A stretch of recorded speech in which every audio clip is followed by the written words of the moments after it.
नमस्कार, मैं हूं आपके साथ अविनाश कर। आप देख रहे हैं बड़ी बहस। रायपुर के मोमिनपारा में गौकशी का मामला सामने आया।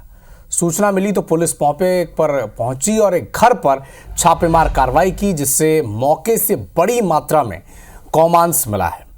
गौमांस के साथ तराजू, मांस काटने का सामान, लकड़ी के बड़े बड़े टुकड़े और खून के धब्बों के साथ ऑटो और रस्सियां भी मिली। काम हो रहा था। मौके से खुर्शीद अली नाम के शख्स की आईडी भी मिली है।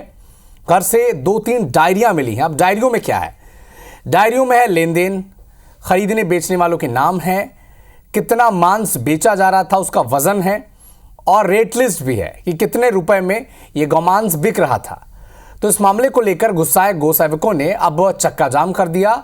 तो वहीं गौ सेवकों ने यह भी बताया कि पहली बार जब दरवाजा उन्होंने खोला तो अंदर उन्हें 2 आदमी और 2 से 3 महिलाएं भी नजर आई थी।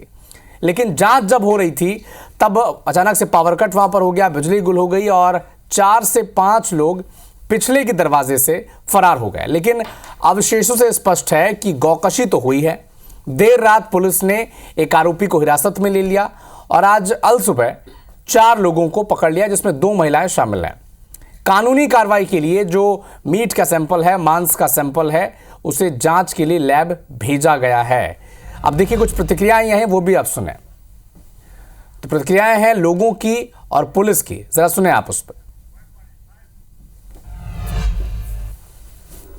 4 दिन पहले हम लोगों को आया था खबर कि माता आने वाली है। यहाँ पे पहले से कटता है, 8-9 महीना पहले से कट रहा है। लेकिन क्या है, कल आए हम लोग नहीं पकड़ा है, 2 दिन से आए। हमको पता था, हम लोग 2 दिन से घूम रहे थे, हम दोनों गए थे तो उन घर में ना आवाज़ आ रही थी और स्मेल आ रही थी। हम दोनों दरवाज़ा खटखटाए तो हम लोग हंसिया दिखाया। क्या है ना, गौ मांस कट के आई थी और उसको ना पीस करके ना लोग तराजू में तौल रहे थे। नहीं तो नहीं, उस जगह में नहीं तो 30 से 40 लोग ही लेते हैं वहाँ पे भी। यहाँ पर हमारी टीम आई हुई थी और कुछ लोग आए हुए थे जो जिनको सूचना थी, उसके आधार पर पुलिस की टीम ने यहाँ छापेमारी कार्रवाई की है। काफ़ी मात्रा में यहाँ पर मांस बरामद किया गया है। प्रथम दृष्टया ऐसा लग रहा है कि गौमांस है और इसका जांच कराया जाएगा इसकी पुष्टि के लिए और वैधानिक कार्रवाई की जाएगी, सख्त कठोर कार्रवाई की जाएगी। कुछ आईडी मिले हैं हमको यहाँ पर और एक संदेही को पकड़ा गया है और जिनका भी घर है उनके खिलाफ वैधानिक कार्रवाई की जाएगी। तो प्रशासन की प्रतिक्रिया आपने सुनी, लेकिन कुछ पॉलिटिकल रिएक्शंस भी आ रहे हैं। केदार कश्यप कैबिनेट मंत्री हैं छत्तीसगढ़ सरकार में, क्या कह रहे हैं सुने एक बार। देखिए, माननीय विष्णुदेव साय जी के नेतृत्व में लगातार यहाँ पर, क्योंकि हम सभी गौ माता के संरक्षक हैं और गौ माता का हम पूजा करने वाले लोग हैं, कहीं ना कहीं से इस तरह की घटना ना आए और ऐसे लोग पर कड़ी से कड़ी कार्रवाई हो, ये माननीय विष्णुदेव साय जी की मंशा है और उसके आधार पर कार्रवाई भी हो। तो अब इसी विषय पर चर्चा के लिए हमारे साथ कई खास मेहमान जुड़े हुए हैं। तारुफ उनका करा दें आपसे। कांग्रेस पार्टी का पक्ष रखेंगे जावेद खान साहब, प्रवक्ता हैं कांग्रेस पार्टी के, स्वागत है आपका। भारतीय जनता पार्टी का पक्ष रखेंगे के.एस. चौहान जी, स्वागत है। और थोड़ी देर में वरिष्ठ पत्रकार राम अवतार तिवारी जी भी हमारे साथ जुड़ेंगे। चर्चा की शुरुआत जावेद जी आपसे। जिस तरह से गौकशी का मामला सामने आया मोमिनपारा में, कांग्रेस पार्टी का पहला ऑफिशियल स्टैंड क्या है इस पर? नमस्कार आपको, आपके सभी दर्शकों को, साथी मीडिया पैनलिस्ट को भी मेरा नमस्कार। देखिए अविनाश जी, अभी आपने जो खबर दिखाई उसमें एक गौ रक्षक ने क्या कहा आपने सुना होगा। उसने कहा 8-9 महीने से यह व्यापार वहां पर संचालित हो रहा था और तकरीबन 11 महीना 12 महीना 1 साल हुआ है ये सरकार को बने। तो इस सरकार में लगातार यह देखने को मिल रहा है कि गौकशी का मामला, गौ तस्करी का मामला लगातार देखने को मिल रहा है और उसके पीछे 2-3 वजह है। मैं आपको बताना चाहता हूं कि भारतीय जनता पार्टी की सरकार जब से बनी है प्रदेश में गौ तस्करी क्यों हो रही है। देखिए, 2 इसका स्पष्ट कारण है। पहला कारण यह है कि यह आपराधिक तत्वों को संरक्षण दे रहे हैं और इस तरह का कृत्य को ये करवा रहे हैं, जिससे 2 चीजें हो रही हैं। जहां पर जब गौ रक्षक इसको पकड़ने जाते हैं तो ये फिर राजनीति करते हैं और इसको ध्रुवीकरण की ओर लेकर के जाते हैं और उससे वोट बटोरते हैं। और दूसरा सबसे महत्वपूर्ण विषय यह है कि हमारी सरकार में गौठान जो हमने बनाए थे उन्हें बंद कर दिया। और गौठान बंद होने के बाद में कहीं ना कहीं ये गौ तस्करी को बढ़ावा भी मिला है।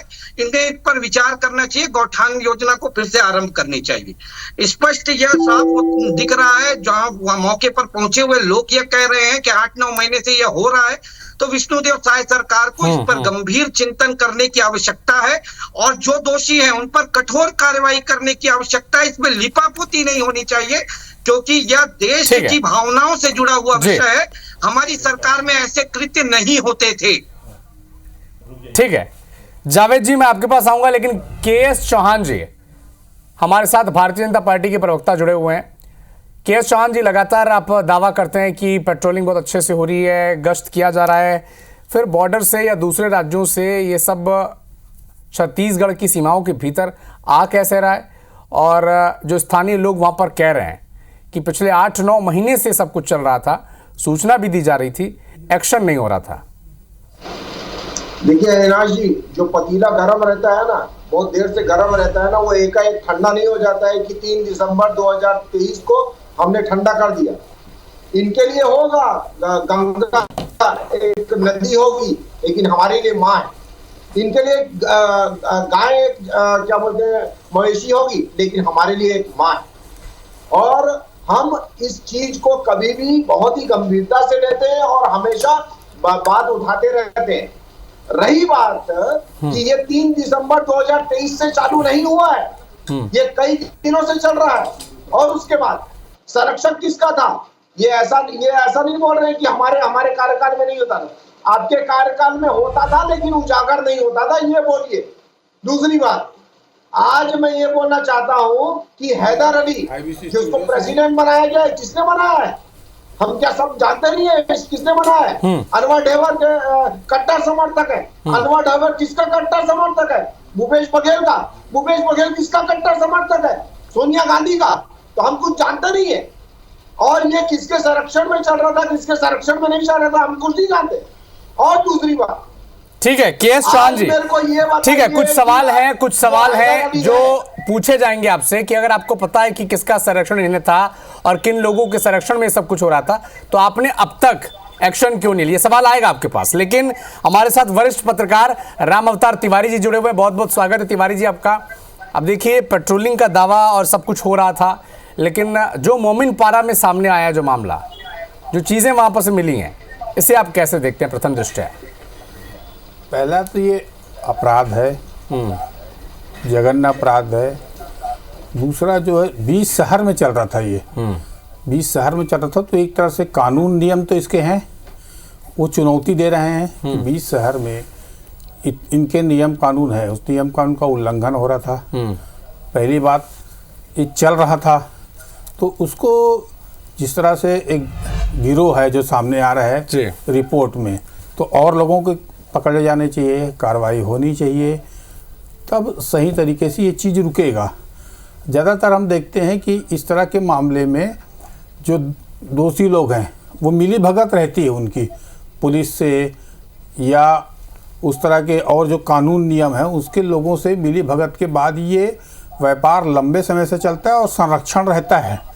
ये संरक्षण जब तक ख़त्म नहीं होगा तब तक ये चीज़ चलती रहेगी। तो संरक्षण है उस तक पहुंचना चाहिए, जो अब जब इतने तक नहीं रुकनी चाहिए पुलिस को जांच पड़ताल से।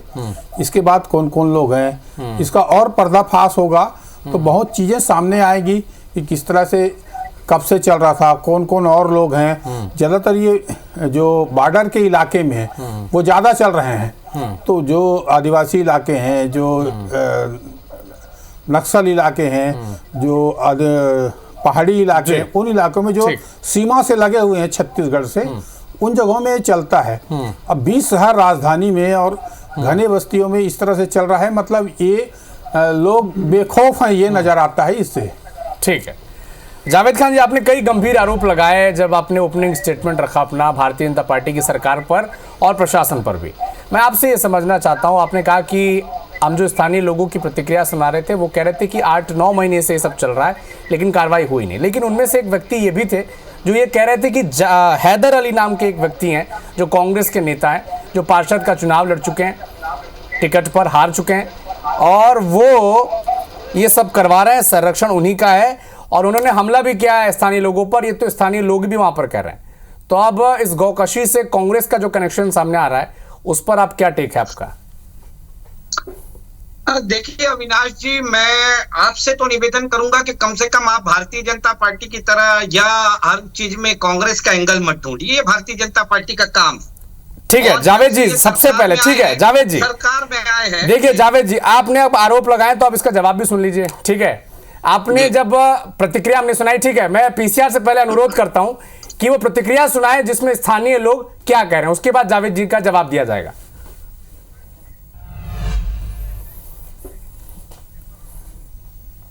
4 दिन पहले हम लोगों को आया था खबर कि माता आने वाली है यहाँ पे। पहले से कटता है, 8-9 महीना पहले से कट रहा है, लेकिन क्या है कल आए हम लोग नहीं पकड़ा है, 2 दिन से आए। हमको पता था, हम लोग 2 दिन से घूम रहे थे, हम दोनों गए थे तो उन घर में ना आवाज़ आ रही थी और स्मेल आ रही थी। हम दोनों दरवाज़ा खटखटाए तो हम लोग हंसिया दिखाया। क्या है ना, गौ मांस कट के आई थी और उसको ना पीस करके ना तराजू में तौल रहे थे। नहीं तो नहीं, उस जगह में नहीं तो 30 से 40 लोग ही लेते हैं वहाँ पे भी। यहाँ पर हमारी टीम आई हुई थी और कुछ लोग आए हुए थे जो जिनको सूचना थी, उसके आधार पर पुलिस की टीम ने यहाँ छापेमारी कार्रवाई की है। काफ़ी मात्रा में यहाँ पर मांस बरामद किया गया है। प्रथम दृष्टया ऐसा लग रहा है कि गौ मांस है और इसका जांच कराया जाएगा इसकी पुष्टि के लिए और वैधानिक कार्रवाई की जाएगी, सख्त कठोर कार्रवाई की जाएगी। कुछ आईडी मिले हैं हमको यहाँ पर और एक संदेही को पकड़ा गया है और जिनका भी घर है उनके खिलाफ वैधानिक कार्रवाई की जाएगी। जावेद जी, जो स्थानीय लोग हैं वो ये भी कह रहे हैं कि हैदर अली नाम का एक व्यक्ति है जो कांग्रेस के टिकट पर चुनाव लड़ चुका है और उसी के संरक्षण में ये सब कुछ हो रहा है। इस पर आपकी क्या प्रतिक्रिया है, क्योंकि ये तो ऑन एयर बाइट है, ये हमारे पास मौजूद है। देखिए अविनाश जी, आप जो अभी मुझे क्लिप दिखाया उसमें कहीं पर भी किसी कांग्रेसी और हैदर अली का नाम तो किसी ने नहीं लिया। पहली बात आप एक बार अच्छे से देखिएगा। फिर भी अगर आप कह रहे हैं कि कोई हैदर अली है और वो कांग्रेस के टिकट से चुनाव लड़ा है, तो मेरा सवाल तो भारतीय जनता पार्टी और शायद सरकार से यह है कि वो हैदर अली इतना बड़ा नेता हो गया या भारतीय जनता पार्टी और शायद सरकार के साथ उसके ऐसे कौन से गहरे संबंध है कि 9 महीने से वो कार्य कर रहा था और भारतीय जनता पार्टी की सरकार मुख्य दर्शक बनकर के बैठी हुई थी। वहां पर गौवंश को बचाने वाले लोगों को अपनी जान को की परवाह किए बगैर उन्हें छापा मारना पड़ता है, पर लेकिन प्रदेश की पुलिस जिसका कार्य यह है वो नहीं करती है। तो यहाँ पर गलती किसकी है? इस सरकार की है ना। कहीं से बढ़ावा कौन दे रहा है? सरकार दे रही है। और जब इस सरकार का जुर्म सामने आ जाता है तो ये कांग्रेस के ऊपर छींटे लगाना चालू करती है, ये एंगल ढूंढती है कि इसके पीछे ये था कि उसके पीछे वो था। अरे भैया, अगर आपकी सरकार के सारे जिम्मेदार अगर कांग्रेस है तो फिर आप सरकार में क्यों? आप दे दो कांग्रेस को सरकार चला लेगी कांग्रेस पार्टी। जब सारी जिम्मेदारी आप कांग्रेस के ऊपर ही सौंपना चाहते हो, अपने ऊपर कोई जिम्मेदारी लेना ही नहीं चाहते, आपको लगता है कि सब कुछ कांग्रेस ही कर रही है, तो सरकार भी कांग्रेस को दे दो, कांग्रेस चला लेगी। क्योंकि कांग्रेस के 5 साल में ऐसा नहीं हुआ। दूसरी बात, इन्होंने कहा क्या इनके लिए पशु होगी, हमारे लिए माता है। अरे भैया, आपने 3 तलाक का इतना बड़ा कानून लेकर के आया, आपने धारा 370 को लेकर के इतना बड़ा कानून बनाया, आपने वक्फ बोर्ड को लेकर के भी कानून बनाया। ठीक है, इसका जवाब ले लेते हैं। सरकार है, ठीक है जावेद जी, इसी का जवाब ले लेते हैं। मोदी जी की डबल इंजन सरकार ने क्या किया? ठीक है, इसका जवाब ले लेते हैं। के.एस. चौहान साहब, आपकी सरकार, आपका प्रशासन और ब्लेम कांग्रेस पर। देखिए अविनाश जी, सबसे पहले तो मैं खेद व्यक्त करना चाहूंगा हमारे साथी प्रवक्ता जो हैं, जब मैं वक्तव्य दे रहा था तो ये मुस्कुरा रहे थे। इनके लिए मुस्कुराना होगा क्योंकि ये इनकी संवेदनशीलता नहीं है। ये मुस्कुराना इस बात पर था कि आप सारी बातें कांग्रेस के ऊपर करते हैं। आप अपने गलतियों का, अपनी नाकामियों का ठिकरा कांग्रेस के ऊपर फोड़ते हैं और रट करके आप लोग आते हैं कि हर चीज को कांग्रेस के ऊपर डाल देना है। आप लोगों को सरकार अगर आप नहीं चला पा रहे हैं, लॉ एंड ऑर्डर आपके कंट्रोल में नहीं है, अगर कानून व्यवस्था आपसे नहीं संभल रही है, तो उसमें कांग्रेस कैसे जिम्मेदार है? मैं आपकी बातों पर हंस रहा हूँ, आपकी नादानी पर हंस रहा हूँ। आप इतने कमजोर लोग सरकार में बैठे हैं, आप इतने कमजोर लोग सरकार में बैठे हैं कि आप सरकार नहीं चला पा रहे। सरकार का भय नहीं है प्रदेश के लोगों के अंदर, कानून का भय नहीं है लोगों के अंदर। आपकी इस नादानी पर हंस रहा हूँ मैं। पीड़ा मुझे भी है, गौ माता को हम भी मानते हैं। अगर यहाँ की बहुसंख्यक आबादी उसे माँ मानती है तो हमारे लिए भी माँ है, लेकिन उस माँ के लिए आपने किया क्या? 11 साल से ठीक है, के.एस. चौहान, ठीक है जावेद जी, जवाब तो सुन लीजिए। जावेद जी, सवाल जवाब तो सुन लीजिए, चौहान साहब पूरा करें। अविनाश जी, सबसे पहले इनको माफी मांगनी चाहिए जो इसने संवेदनशील इसमें मुद्दे में हंस रहे थे। दूसरी बात, अरे माफी अविनाश जी, मांगनी चाहिए अरे संवेदनशील विषय पर आप कांग्रेस के ऊपर टिप्पणी जावेद जी एक बार पूरा होने दीजिए, फिर मैं आपके पास आऊंगा, आपको बोलने का पूरा मौका मिलेगा। जावेद जी जब आप बोल रहे थे तब कोई नहीं टोक रहा था आपको, एक बार उन्हें पूरा करने दीजिए, फिर आपके पास आएंगे। पूरा करें चौहान साहब। हंसा जा रहे हो, संवेदनशील मामला है, आपके मोहल्ले में पाया गया है, आपके कम्युनिटी से आया है वो, आपके कम्युनिटी वाले उसमें। चौहान साहब लेकिन सुनिए, देखिए केवल चौहान साहब केवल क्या आरोप लगाने से काम चल जाएगा? जावेद जी ठीक है, पर्सनल डिबेट ना बनाए प्लीज। जावेद जी, के.एस. चौहान जी, आप दोनों से अनुरोध है, आप दोनों संवेदनशील तर्क किसी कम्युनिटी के ऊपर मत थोपिए आप खान जी, नाकामी को। जावेद जी, चौहान जी, आप दोनों से अनुरोध है, इसे पर्सनल डिबेट न बनाएं, इसे पर्सनल डिबेट न बनाएं। आप दोनों को म्यूट करना पड़े, इस तरह की स्थिति न लाए। अभी छत्तीसगढ़ में बहुत तार्किक बहस होती है, आप लोग इस तरह की बहस न करें, ठीक है? चौहान साहब दोनों को म्यूट करने, मेरा सवाल सुन ले। चौहान साहब, जावेद साहब, आप दोनों के पास चौहान जी सुनिए, सवाल तो सुन लीजिए, सवाल सुन लीजिए चौहान साहब, सवाल तो सुन लीजिए। केवल आरोप लगाने से काम चल जाएगा क्या? 1 साल से तो आप ही की सरकार है ना। अगर जिलों से, बॉर्डर से अगर यहां पर गौकशी हो रही है, अगर मांस के टुकड़े पाए जा रहे हैं, तो फिर सवाल तो प्रशासन पर उठेगा ना, इसका जवाब तो देना होगा आपको। मेरी बात सुन लीजिए, मैं ये बोल रहा हूं कि पहले से लगातार चलते हुए आ रहा था सभी चीजें, तो आज बहुत सारी चीजें ऐसे भी चल रही होंगी जो उजागर नहीं हुई है, जो गैर कानूनी है, जो संविधान के खिलाफ है। तो आज आप बोलेंगे कि आज हम पकड़ रहे हैं, तो मतलब अभी 3 दिसंबर 2023 से चालू है वो, कि पहले से चालू था, तभी तो ये सभी चीजें हुई है। जावेद साहब जवाब देंगे। हमारे कार्यकाल में चालू हुआ, शर्म आनी चाहिए आपको, इनकी बात और शर्म आनी चाहिए आपके नेताओं को, जो यहाँ पर गौरव धंधा करते हैं, छत्तीसगढ़ में बैठ के, हिंदुस्तान में बैठ के उसकी गौ माता को काटते हैं। तो तब गौरक्षक अपने घर में बैठे, ये संरक्षक नहीं हो सकता। इनकी सरकार है, ये सब लोग जानते हैं कि हैदर अली किसका आदमी है, पाने के लिए कांग्रेस एजाज ढेबर और अन्ना ढेबर का आदमी है, धर्म रक्षकों एजाज ढेबर और ठीक है जावेद जी, के.एस. चौहान साहब, मैं आऊंगा दोनों के पास, ठीक है। देखिए IBC 24 वो मंच है जहां पर संवेदनशीलता के साथ बातचीत होती है। मैं आप दोनों मेहमानों से आग्रह करता हूं कि एक कर अपना पक्ष रखें, इस तरह की स्थिति ना पैदा करें कि मैं आप दोनों को म्यूट कर दूं। आऊंगा जावेद जी, आपके पास भी आऊंगा, चौहान जी आपके पास भी आऊंगा, राम अवतार तिवारी जी। अब देखिए स्थिति यह है कि एक दूसरे पर आरोप प्रत्यारोप का दौर चल रहा है, लेकिन जिसका जिक्र आपने ओपनिंग स्टेटमेंट में भी किया कि बीच शहर में, छत्तीसगढ़ के मध्य में रायपुर और रायपुर के बीच में इस तरह के मामले सामने आने से क्या प्रशासन की कार्यप्रणाली पर सवाल नहीं उठने चाहिए? देखिए, ये जो मामला आज का नहीं है, अभी का नहीं है, ये लंबे समय से चल रहा है और इसका विस्तार हो रहा है।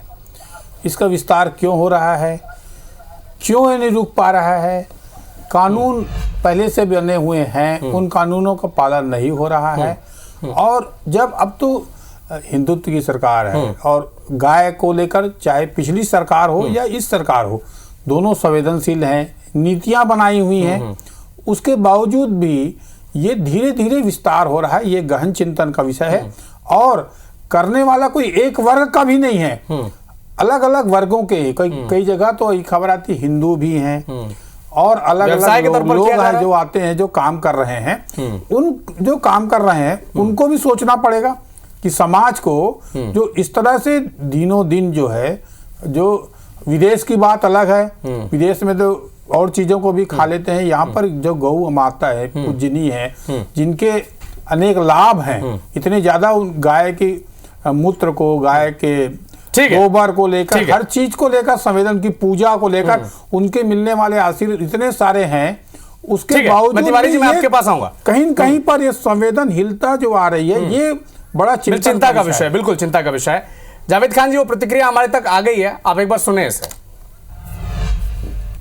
पहले भी चल रहा था, खबर हुई है। 4 बार हमने खबर की, हमारे ऊपर चाकू से हमला हुआ, मस्जिद कमेटी ने करवाया ताकि ये चुप हो जाए, पुलिस कार्रवाई नहीं करती है। मस्जिद कमेटी पे एक बड़ा आरोप है कि उन्होंने आरोपियों को संरक्षण दिया, उसके किराएदार हैं। कौन है मस्जिद कमेटी में प्रेसिडेंट? हैदर अली। हैदर अली। हाँ। और वो किसी कोई नेता है किसी? वो पिछला पार्षद चुनाव लड़ा है कांग्रेस कमेटी से। अच्छा। और इसका दोस्त है अभी जो वर्तमान में कांग्रेस कमेटी के ये पार्षद हैं यहाँ पर। हाँ। उनके खास दोस्त। अब जावेद जी सुन लिया आपने, इस पर क्या प्रतिक्रिया है कांग्रेस पार्टी की? बिल्कुल, मैंने सुन लिया और मैं इस सरकार से निवेदन करता हूं कि त्वरित कार्रवाई करे, इस हैदर अली को पकड़े, इससे जांच करे, पूछताछ करे कि इसमें क्या संलिप्तता है और कठोर से कठोर कार्रवाई करे। देखिए, कांग्रेस पार्टी किसी भी तरह के गैर कानूनी कार्य करने वाले, आपराधिक प्रवृत्ति के व्यक्ति, अपराध में लिप्त होने वाले व्यक्ति को संरक्षण नहीं देती है। लाखों करोड़ों लोग कांग्रेस पार्टी के भी सदस्य हैं, लाखों करोड़ों लोग भारतीय जनता पार्टी के भी सदस्य हैं। व्यक्तिगत जीवन में कौन क्या करता है, दोनों पार्टी उसकी। लेकिन आसान हो जाता है जावेद जी मीडिया पर सवाल उठाना। सुनिए, मीडिया पर सवाल उठाना आसान हो जाता है। नहीं, मैंने आपके ऊपर बिल्कुल सवाल नहीं उठाया। आप इस चीज के लिए आप बिल्कुल आप वो रखिए कि मैंने आपके ऊपर सवाल नहीं उठाया। मेरा कहने का इंटेंशन ये था कि घटना घटती है पिछले 10 महीने। देखिए, सरोकारों की पत्रकारिता करते हैं जावेद साहब, तथ्यों के आधार पर बातचीत करते हैं, इसलिए स्थानीय लोगों की भी प्रतिक्रिया सुनाई और जिस पर आरोप लग रहा है उसकी प्रतिक्रिया भी सुना रहे हैं, वो भी सुने आप।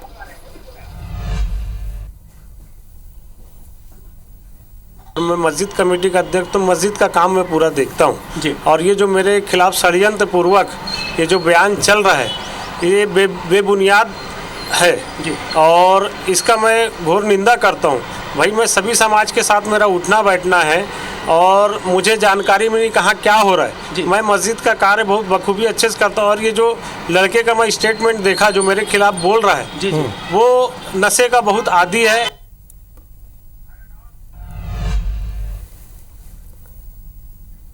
चौहान साहब, अब जो आरोप लग रहे थे कांग्रेस पार्टी की तरफ से, उसका जवाब दे दें इत्मीनान से।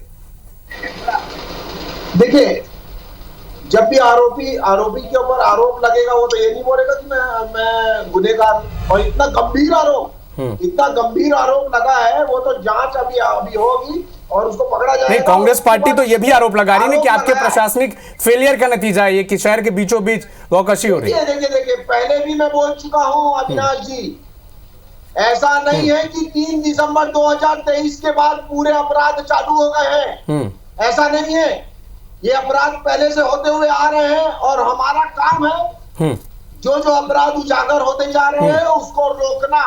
ये हमारा काम है। जैसे जैसे उजागर होते जाएंगे हम रोकेंगे। इसका मतलब ये नहीं है कि हम जवाबदार हैं। हमारी रिस्पॉन्सिबिलिटी, हम गुनहगार नहीं है। किसके संरक्षण में हो रहा था ये हम बहुत अच्छे से जानते हैं। और हैदर अली को प्रेसिडेंट किसने बनाया मस्जिद का, ये भी हम बहुत अच्छी तरीके से जानते हैं। और उनको किसका संरक्षण, आप केवल जानते रहेंगे या कुछ एक्शन भी लेंगे? केएस चौहान साहब, बिल्कुल सर, एक्शन तो हो ही रहा है। एक्शन तो हो ही रहा है। इनके कार्यकाल में एक्शन नहीं हुआ। क्यों? क्योंकि नहीं, एक्शन लेने में देरी हुई, ये स्थानीय लोगों का आरोप है, इसलिए ये सवाल पूछा जा रहा है। सुनिए ना, मैं वही तो बोल रहा हूँ आपको, वही तो बोल रहा हूँ आपको। ठीक है जावेद साहब, 30 सेकंड क्लोजिंग स्टेटमेंट। देखिए, एक बात तो स्पष्ट है भारतीय जनता पार्टी के प्रवक्ता से के बातों से कि इस 10-11 महीने की सरकार में इनका इंटेलिजेंस फेल्योर है। जब जो उजागर होते जा रहा है उस पे हम कार्रवाई कर रहे हैं और उजागर ये नहीं कर रहे हैं, उजागर छत्तीसगढ़ की जनता कर रही है। तो सरकार फेल है, इंटेलिजेंस फेल्योर है, पुलिस प्रशासन फेल्योर है। और उसके बाद जब उजागर और गौकशी के कांग्रेस कनेक्शन पर आप क्या कहेंगे? उस पर भी एक क्लोजिंग स्टेटमेंट देगा। उसके बाद ये तो कनेक्शन ढूंढते हैं ना कि कांग्रेस का था कि किसका था और अपनी नाकामी को छुपाने का कार्य करते हैं। हम तो स्पष्ट कह दिए कि कांग्रेस का अगर कार्य करता है ठीक है। नहीं चौहान साहब, देखिए समय की पाबंदी है। Tiwari ji closing statement 20 second. ठीक है जावेद साहब, वरिष्ठ पत्रकार तिवारी जी हमारे साथ जुड़े हुए हैं, उनका पक्ष बयान दें। ठीक है चौहान साहब, आ रहा हूँ। अविनाश, देखो जो कार्रवाई या जितने मामले आ रहे हैं पकड़े जाते हैं वो ज्यादातर हिंदू संगठन के ये जागरूक लोग, ये समाज के लोग ही कर रहे हैं। जिनको जिम्मेदारी दी गई है वो जिम्मेदारी से बखूबी नहीं काम कर रहे हैं, इसलिए ये घटनाएं बढ़ रही या मिली भगत है। तो कानून बनाने देना पर्याप्त नहीं है, कानून के अलावा जागरूकता जिन लोग में है वही पकड़े, वही मामले उजागर हो रहे हैं। बाकी मामले यहाँ बहुत सारे तेजी से बढ़ रहे हैं, तो इसको रोकने की कार्रवाई होनी चाहिए और सजा जो है और सख्त करनी चाहिए। आपको मालूम है राजधानी के करीब एक और मामला हुए थे, कई इस तरह के मामले हो रहे हैं, वो आरोपी छूटे जा रहे हैं और जो लोग पकड़वाते हैं वो बेचारे वो प्रताड़ित होते हैं। तो इस तरह की जो गतिविधियां हैं इस पर शासन की नीति और प्रशासन की नीति स्पष्ट होनी चाहिए और थोड़ा कार्रवाई में सख्ती बरतनी चाहिए। रायपुर के भीतर जिस तरह से गौकशी का मामला सामने आया, अब मामला तो गहराता जा रहा है, मामला संवेदनशील भी है, लेकिन इस पर सियासत भी शुरू हो गई है। आपने कांग्रेस पार्टी और भारतीय जनता पार्टी का पक्ष भी सुना और लगातार दावा किया जा रहा है बीजेपी की तरफ से कि गुनहगारों को बख्शा नहीं जाएगा, लेकिन कांग्रेस पार्टी कह रही है कि अगर इतनी अच्छी पेट्रोलिंग और गश्त हो रही है तो फिर ये मामले सामने आ क्यों रहे हैं। बहुत बहुत धन्यवाद आप सभी का हमारे साथ जुड़ने के लिए। नमस्कार।